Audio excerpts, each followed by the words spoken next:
I should have just left these.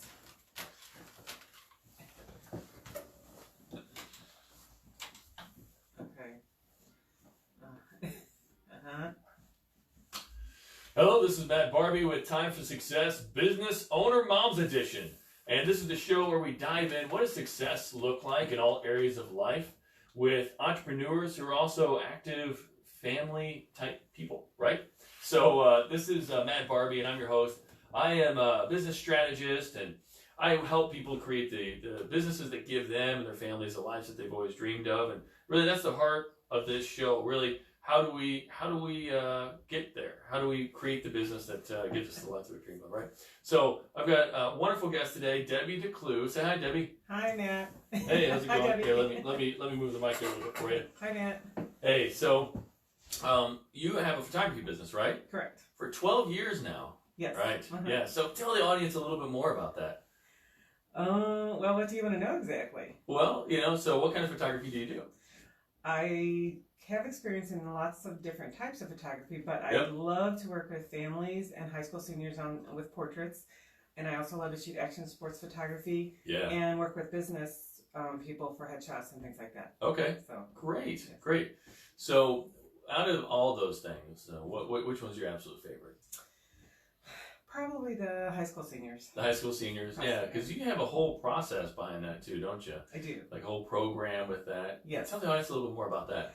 It's called the Senior Model Program, and a lot of photographers do this type of program, and then they make it their own name. So I call mine the DeClue Crew Senior Model Program. Oh, that's fun. Yeah. So you typically recruit juniors in high school and try and find juniors from different high schools. And, however you want to set it up. I do a session once a month, and it's usually a fun, creative session. Like just this past Sunday, we went down to the Arch, and I have a parachute I made into a skirt. Oh, that's cool. So the girls wore, I told them what kind of clothes to bring in that, to go with it. Mm-hmm. And we shot with the Arch kind of being in the background. It's really fun. Cool. Well, do you have some pictures like on your Facebook page of that yet, or will there be? After today, I will. After today? Yes. Awesome. Yes. What's your Facebook page real quick? It's Photography by DeClue. Well, that makes a lot of sense, right? Yes. So that'll be where they can see that parachute. It's a parachute like dress kind of thing, right? It's a skirt. It's a skirt. Okay, yeah. So that's awesome. That's awesome. So what got you into photography in the first place? I've always loved photography, like taking pictures. Growing up, I just had the typical snap and point camera. Yeah. But I just never really, I guess, had the courage or the knowledge to go forward. And then I met this girl, I don't know, when my boys were probably 2 or 3 or something like that. Yeah. And she had a photography business, and we became friends. So I started learning things from her.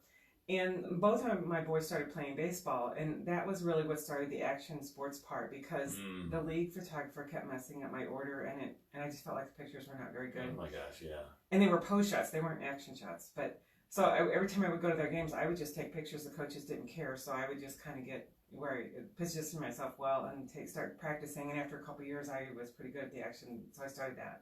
Nice. Okay. So you mentioned your boys a little bit. Tell us more about your family. I've been married to Len DeClue for 25 years. We met in an apartment complex at a pool party. Oh, no kidding. And then Brandon is 24 this month. He'll be 24. Dylan is 21. And Brandon he graduated from London University and works at Cry Distributing. And Dylan is 21. He'll be a senior next year at Lyndon Williams. And then he has his own lawn care business. Wow. So he's taking the entrepreneur road. Yes. All right. Awesome. Are you proud of him for taking that entrepreneur road? Yes, other than the fact that he takes up half of the garage with his equipment. We can't wait till he has his own shed or something to put that in. Right. Well, yes, very proud. One of the downsides, I guess, to entrepreneurship, sometimes you just put your stuff wherever you can. Exactly, helping your kids out. So. That's cool. That's cool. So, the Lou, you guys are a big Lindenwood University family. Mm-hmm. Sounds like that's awesome. Exactly. It's really nice. It's close to our home. Yeah. They lived there. Brandon lived there all 4 years. Dylan lived there for 2 years. And then they said he wanted to stay home. And I go, that's fine. I just wanted you to have that experience of living in a dorm. Living away from home. So. Yeah. So they've been, you've had your business for 12 years now. So they were, 12 and was that 9 or something like that? Something like that. Whenever you started the business. What was it like? I mean, whenever you started that business and you were trying to get it going and you had the kids who were, they're not super young, but still, I mean, they still want to be pretty active in your life and everything like that at that point, as opposed to maybe now. Exactly. But they're not there most of the time. Right, they got their own thing now. Exactly. It was okay. It wasn't too hard because, like you said, they were older. Yeah. And I started with the action sports, so every time I would go to their game, I would walk around and talk to the other coaches, and that's how I really got a lot of my business. And I wasn't doing the family or the seniors at that point. And that just kind of came naturally. People would start to say, ask me, oh, do you do family portraits, that type of thing.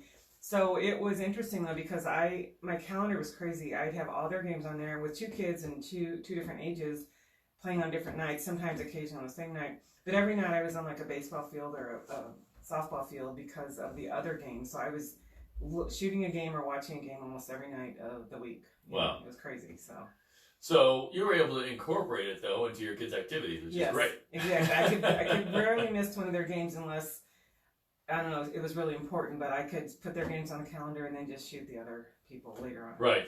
Yes. Yeah. So, and you had to pay pretty close attention to their games as well. So you're very active. Yeah. Well, it's really cool, Matt. I have these books made, like those digital albums that you can make. Yeah. And they're baseball pictures of each of my kids from kindergarten, from when they first started t-ball through the end, and I took every picture in the book. Wow. So they're literally every picture. Literally every picture. So not many people can say that. Yeah. That's amazing. Yeah. So you've got quite the documentation of their sports years. Yes. So are you able to present that? I mean, what were they able to get a scholarship? Were they like, hey, look at all these great pictures? Obviously, you should give them a scholarship. That would have been great. No, okay. Brandon was a great hitter. So a lot of times they say if you can hit, they'll find a spot for you. But he kind of at that point was burnt out. They played select ball. Dylan didn't. He kind of didn't care. Like he loved baseball, but he really just wanted to move on to making money. So, right. Starting his own lawn care exactly. business. When did he start his lawn care business? How old was he?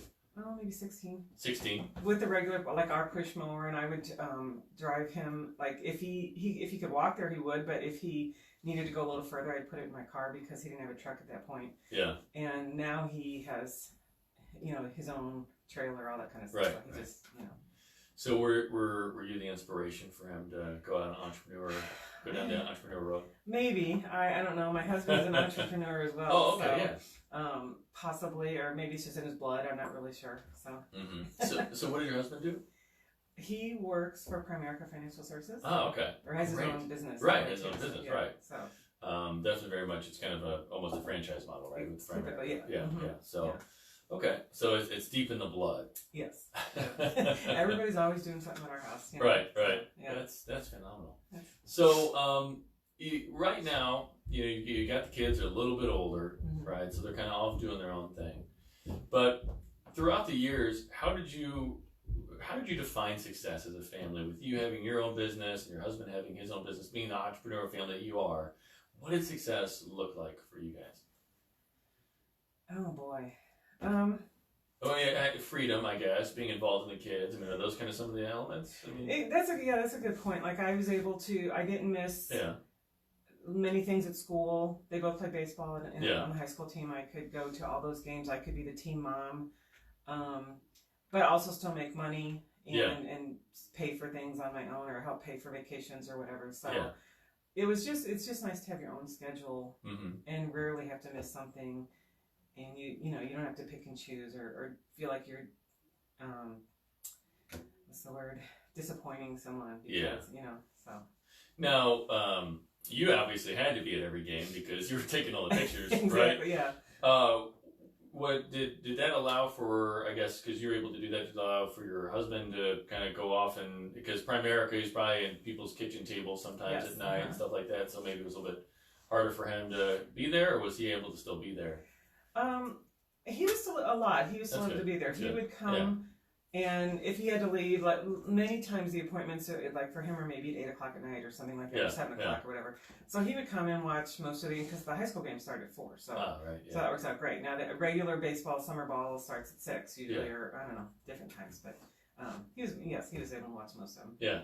Okay, well that's good too. So, you started the business 12 years ago, and how has it changed over the course of the 12 years? Oh boy, a lot. I actually had a business partner for the MVP images part, the sports part, but at some point she just couldn't. She had to get a full-time job due to circumstances and couldn't devote her time. Sure. And so we're still friends and everything's great. We just had to part, that way.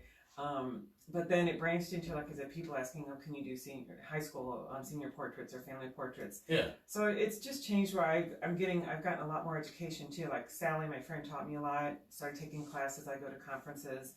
In photography, there's so many things. First of all, there's so many things to know before you even begin your business. Yeah. A lot of people think you just buy a camera and if you take some good pictures, you can be a professional photographer, and that's not true. And unfortunately, a lot of people are doing that today, but just continue to learn. I have so many photographer friends, and there's so much business out there. There's business for everyone, so there's no reason not to share things that you learn or, things like that. So it's just changed for me, and doing those types of portraits, I feel so much more knowledgeable now, more confident. Yeah. And it's just super fun. Yeah. So what would you say are some of those key things that differentiates, the professional photographer level, for somebody who really wants kind of the best experience for the photography, for their family and whatnot? What differentiates working with somebody who's kind of in that professional level as opposed to somebody who's maybe just kind of starting out, just trying to, they've got the camera, so they right, exactly. And kind of a hobbyist / hobbyist, yeah. So and they may have lots of potential. It's just the fact they really need to learn how to run a business, and I'm still learning. Everybody, you're learning constantly. Right. But learn a lot. Learn the basics at least. Like a lot of photographers have not figured out their cost of doing business, and they're just throwing out numbers. And I bet if by the time they looked at their numbers, they're paying someone technically for them to take their photos. Does that make sense? Right. So just learn that type of thing, and then just get educated. There's an organization called PPA, Professional Photographers of America, that offers so much, like just business information, educational stuff, insurance for your business, just all kinds of things to support you. And you can get some degrees through them. So people need to join that immediately. And there's local PPA groups. Okay. So you can learn, and it really, if you have an issue with your business, they can help you out. Sometimes, like you say, you're being sued or whatever. Yeah. But they just need more knowledge before they truly start a business. They need the knowledge and the practice. There's so many times you see people talking about they got their photos taken by this person, and maybe they weren't very good or whatever. Right. So, yeah. So I mean that's I think fairly common in a lot of industries where people are just trying to get into it, and they'll undercut themselves and everybody else in the industry by just taking a lower amount because that's how they feel like they're going to be able to gain traction. Exactly. But I guess that probably hurts the whole industry, right? It does, and the digital part of it, like so many people they think they want digitals, the digital file, but they really don't know why they want it, most of them. And it's very rare that they actually, like, say you take their pictures and then you give them the files on a digital or on a CD or whatever. Right. And so many times there's this high percentage that they never even print those pictures. Yeah. And they feel like they need all of them. They really don't need, So I like to, you have to be competitive. I will sell digital files, but I promote print products. So it's a great way to have a combination, have prints and have some digital files, because I know people want to use them on Facebook, on your computer, maybe on your screen, your screensaver, but so many people, we call them shoot and burn, where they just take the pictures, put them on a thumb drive or something, and give them to the people. And they're not really helping them because they're not giving them advice on how to display them in their home or preserve them, that type of stuff. Yeah. So because I think we've had a conversation before where you mentioned that really you should be able to take these and kind of make them a kind of a center place of art and in the home, right? Yes. So tell me a little bit more about what that looks like. How do you help people to that end? Well, before I ever work with someone, if they call me and ask me for some information, I try and meet with them in person, but if not, I'll talk to them on the phone. And we find out about what they're looking for, maybe what their budget is, first of all. And I love to show them my products, because if you can touch and feel something, it shows you the quality. And maybe you don't even know you're looking for this particular piece of item, this item, and then you see and you go, I want that. But so I try to meet with them to go over all the information, and then once they book with me, we kind of plan the session at that pre-session consultation. I find out if it's a high school senior and they're into sports, then we can incorporate the sports into it, or music or whatever. So we do the session, And after the session, approximately within 2 weeks, I'll meet with them again. I show them their images, and that's when I help them figure out their order. Because, you know, if I come to their home and see the what type of walls or where they may want to display something, there's so many times people say, well, I don't want to go too big. I'll just go with an 11 by 14 or an 8 by 10. Right. And when you see that on a wall, sometimes it looks lost. So I bring samples along and we can hold them up, or, you know, and I just kind of help them figure out what they need by asking them questions and just showing them products. Right, right. Well, and even the way that you take the pictures, though, right? I mean, there's a certain element of like perspective and kind of creating a scenery shot, if you will. Yes. That has the family in it or a family member. Am I capturing that correctly? You're correct. Okay. I mean, I try and take a variety of shots. Like moms love the close-ups. Right. It's funny. Right, like the one that the one that is my favorite is never the parents' favorites, or even the kids' favorites. We'll be sitting there, and the kid likes, you know, the child likes one picture, and the mom likes this one. Like the mom will like the big goofy grin on the kid, but the kid will be like the more serious look, stupid, right? You know, yeah. So, and then the girls are so hard on themselves. It's so funny because they look absolutely beautiful in this picture, and the mom thinks so too. And then she goes, "I look stupid. My eyebrows are, you know, they just pick on something, and they look beautiful." But you're correct about the way we take the picture. So. If there's a beautiful field of flowers or something, I'll place them in there, and you take it a little further back. Mm-hmm. And so, to me, that's more of an art piece where it's not just about the person; it's about the whole vision or the scene. And you can hang a big, huge picture on your wall, and you have an art piece. Right, right. And I think that's such a critical element and the big differentiator for what you do. And most people probably not even. I mean, they don't necessarily even think about that, right? No, the parents definitely don't. I mean, I think they're thinking more. Typical poses, standard close-ups type of, and those are great. But you know, it's fun to have something different. Yeah, so. That because you know, there's the big picture of somebody's face with kind of a bland backdrop or a blurred out backdrop, which is very common. Yeah. But most people love to put up some sort of art piece on the wall, whether that's some sort of painting or just a picture of some flowers or something like that. But you can meld the two, right? Exactly. Yeah. Like if you're into the urban look, you can go down to the city and. So have the city in the background, but you could be standing in the middle of the street, and people are, well, that sounds kind of crazy, but it's so cool looking. So whatever you're looking for. As long as you don't get hit by a car, right? Exactly. I mean, there's that, you know. You kind of That's where the action photography comes into place, right? Like, run! I got this. Don't worry. High speed camera. I'm ready to go. That's funny. So. Now that the kids are a little bit older, I mean, you guys are still, business owners. What has changed in terms of how you define success as a family unit? Has anything changed, or is it still all the same? Well, it's fairly the same. Other than my son that works at Cry Distributing is hoping to work his way up into the ladder there. He's only been there about a year. Okay. So success for him, I think, would be to. It's a really good company to work for, so to stay there and have a higher position. Dylan just more business. Maybe at some point he wants to just